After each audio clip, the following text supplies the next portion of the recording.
Hey, everybody, and welcome back to Pro AV. Today, I'm your host, Ben Thomas. We've got an exciting show today, and one that really is hopefully going to be pretty informative for a lot of our listeners. We're going to renew kind of that focus on the residential market a little bit, but more from kind of that intersection of technology and design and hardware functionality, things like that, especially when it comes to maybe some of those traditional tools, traditional home hardware pieces that historically haven't been fully integrated into the home. And to talk about that a little bit more today, I brought on Martin Heckmann of Masonite. Martin, thanks so much for coming on the show today.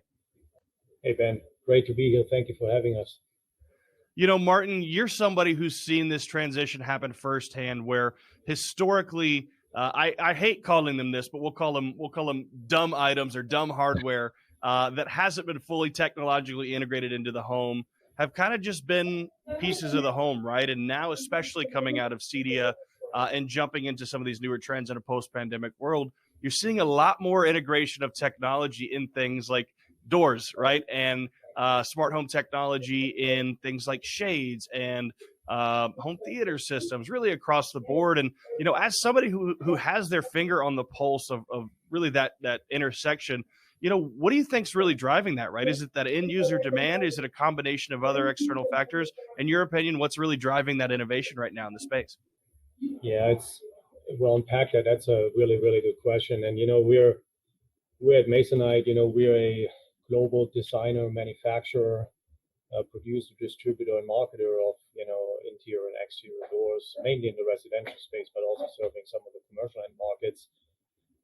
So, you know, we have our products everywhere, right? They're ubiquitous, and, you know, people don't oftentimes, you know, acknowledge them or see them, but they live with them, they open them, close them every day in a sort of subconscious way. And I think, you know, especially with the last 2.5, 3 years, that really changed our lives in so many ways, right? Our homes are our restaurants, you know, our homes are schools, our homes are gyms, you know, our homes are so many different things that sort of triggered effectively this sort of influx of new ideation and new innovations coming in the home.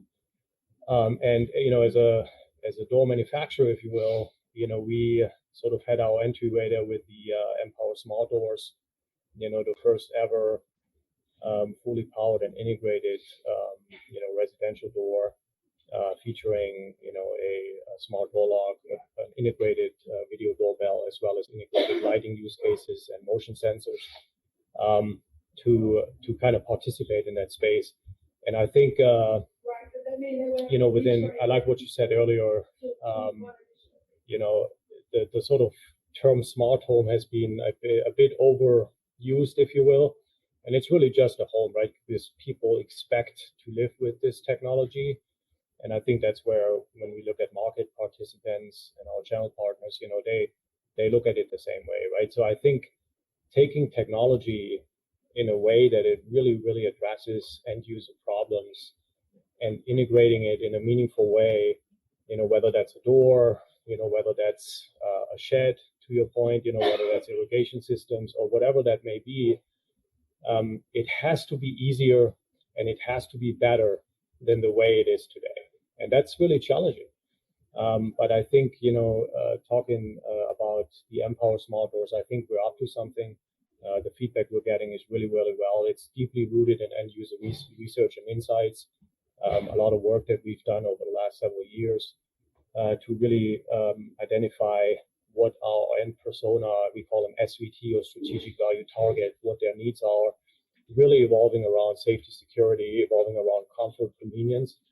And then, you know, we're making doors, right? So style has to be always foundational. It always has to be the right door, if you will, and the right sort of look and feel that comes with it. Well, Martin, Leo, we talked a little bit before the show, and I told you one of the things that made me laugh. I was having a conversation with some of my buddies before I came on, and they said, "You're having someone on from Masonite to talk about technology? Isn't that the door company?" I said, "Yeah, but don't you have a smart lock, and don't you have a smart doorbell?" And you know, that made me laugh a little bit, because you know, one of the things that you guys have obviously seen, and that's not only at Masonite, that's at a number of different companies in the residential space kind of worldwide, is that, this renewed focus on not only the aesthetics and really the functionality and kind of the all-in-one approach is important, but, like you touched on a second ago, that end user experience and the ease of use and the accessibility and the integration into existing tools is more important than it's ever been. And as I was having that conversation, we talked about some of those tools that my friends had. It became very apparent that they would love to have a smart door, right? Something that came in, they didn't have to worry about charging batteries, they didn't have to worry about power, and that's where, I think Masonite especially has incredible insight, because you guys have been doing fantastic work in the design integration space for a long time, but as you step into some of these more smarter tools, talk about how that end user informs that experience informs that product and design process a little bit more than maybe they historically have. Yeah, it's interesting. If we look at the space, and then before joining Masonite a couple of years ago, I spent a decade in IoT, and I remember back in 2010 or 2011, everybody in the smart home space back then was like at CES, at the Consumer Electronics Show, was like, oh, this is the year, this is the year when everything is gonna happen and we're gonna go to adoption and high adoption, right? And reality is that hasn't been the case, right? We've seen sort of like this, very steady, healthy growth, but right, we haven't seen that hockey stick, that people have expecting. And I think a lot of that has been because, we'll talk a bit about, I'm sure, interoperability concerns, but also really, I don't want to call it lackluster use cases necessary, but not really use cases that really, really solve an ugly problem that has a really ugly next best alternative to it, if you will. And I think the ability to do that, I think, and you mentioned no more changing batteries, right? In the instance of that smart door, right? That's a huge opportunity, not only just for us, but for partners, for channel participants, for integrators, for a lot of different audiences, if you will, to really win together as an ecosystem, right? And then ultimately provide a really great solution to an end user. And the integration of those devices being part of that, if you look at the door being an infrastructure, that really allowed us to look at this, with the aesthetics lens, if you will, that's a bit native to what we do and have been doing for almost 100 years, is to say, how do we, even in mass adopted markets within the smart home, such as video doorbells, how do we take that experience and actually,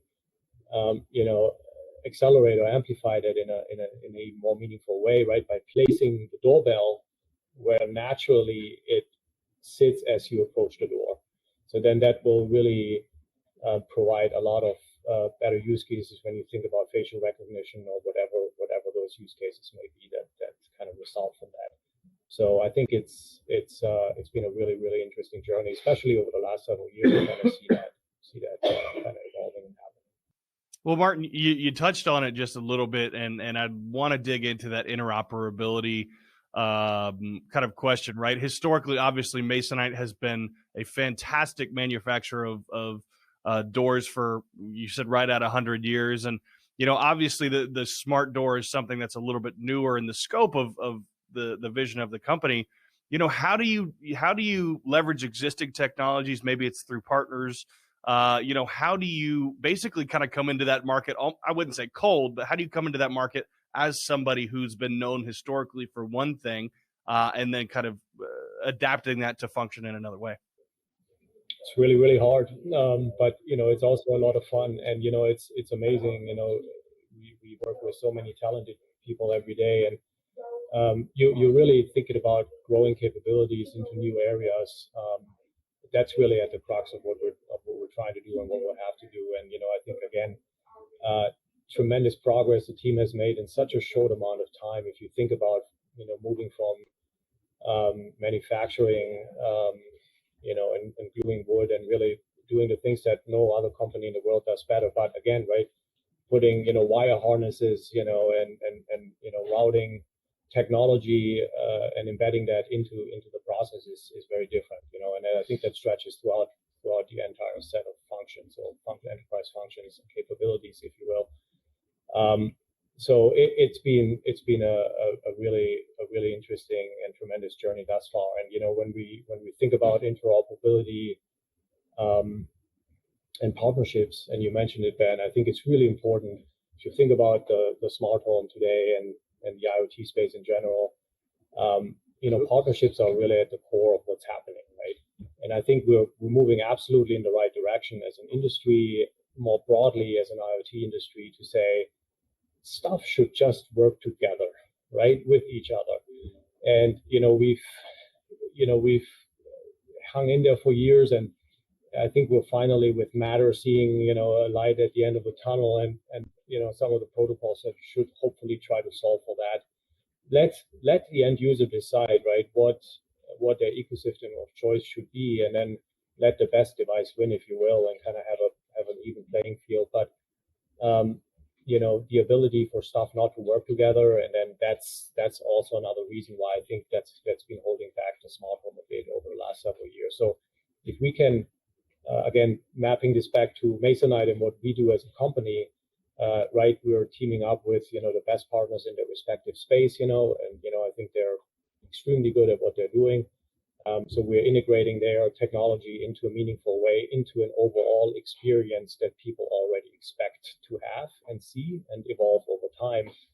So, again, if you look at the Empower Smart Door, great use cases that are embedded there today, but, what else is there that can do, that door can do over time, right? So we're looking at a lot of those pieces, from a road mapping standpoint as well, what they can mean over time to even, embed new use cases or improve the existing use cases, and that goes across the whole spectrum of the home, if you will.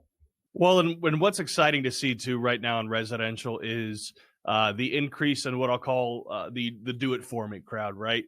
End users are familiar and comfortable with ordering food online and having somebody bring it to them and things like that. And that's trickled to the residential installation space, especially in smart homes, right? Where it historically, people maybe shied away a little bit from the integrators unless it was a massive enterprise installation. Now people are more, especially when you start talking about things like power and installation and aesthetics, people are a lot more willing to work with an integrator, right? So that puts a little bit more burden on the integrator, especially as from a design and functionality standpoint.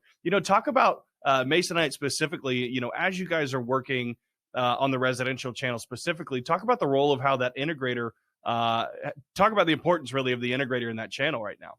Yeah, it's a very important audience for us, and it's a new audience, right, for us as well.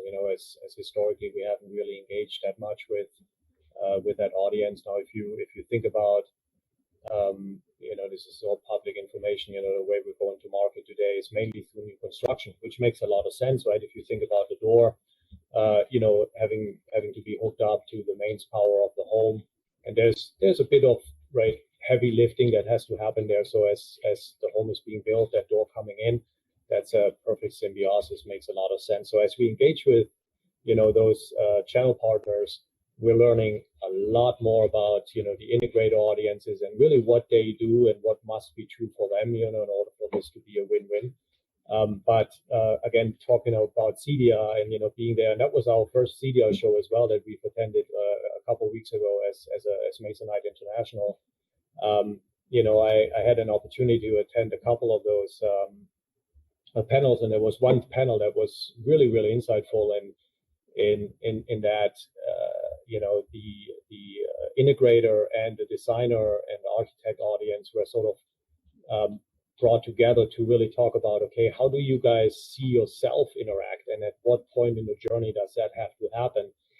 And it was tremendous. At one point, the moderator asked, about, okay, what's the percentage look like in terms of what integrator already works with a designer at some point, and the number was very high. I think it was close to 50%, and that was very encouraging to see, right?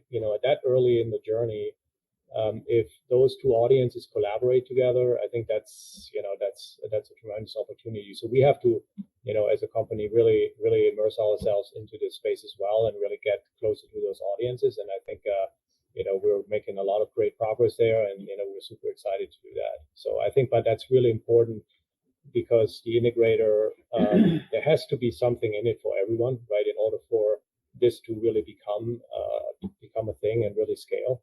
And so it's really important to do that upfront work very early. Well, Martin, I appreciate your perspective on that, and I'll leave you with this, right? As the residential channel, not only buying channel, but installation channels continue to change, what's next for you guys? What's next for the industry in the next 5 to 10 years? What if you had a crystal ball, what are some of the things that you would anticipate seeing here in the next 5 to 10 years?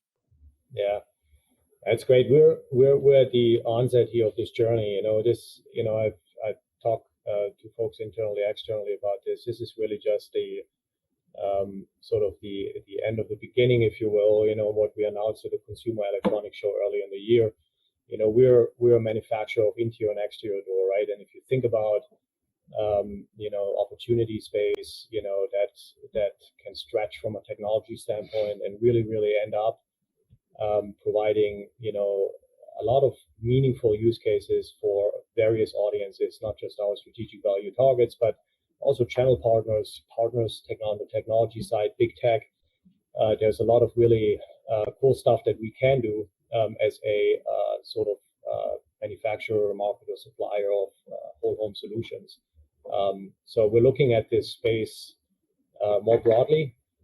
Again, I think the Empower Smart Doors is a great first step into the marketplace, but lots more to come. So we're super excited to kind of improve the existing experience, and then as we go forward, build on that and provide incremental use cases that people value and solve really ugly problems.